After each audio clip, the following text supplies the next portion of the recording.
Hi Populist, Steve here with this month's Culture Corner. This month I wanted to continue speaking on EOS and its 6 main components that make up our business.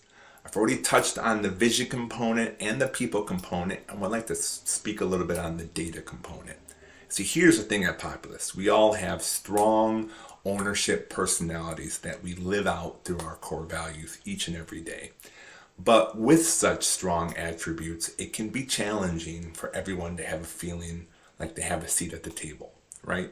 With the data component, we're able to cut through those feelings and those personalities and opinions by boiling down to just a handful of numbers or metrics that give us a pulse, an absolute pulse on where we're at. You see, accountability through growth, through those metrics, give us a pulse not only on last year, right, or last quarter, but even last week.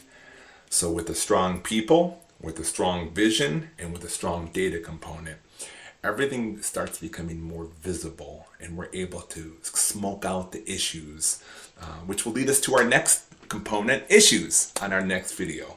But until then, I hope everybody has a great rest of your summer, and again, thank you for all your hard work.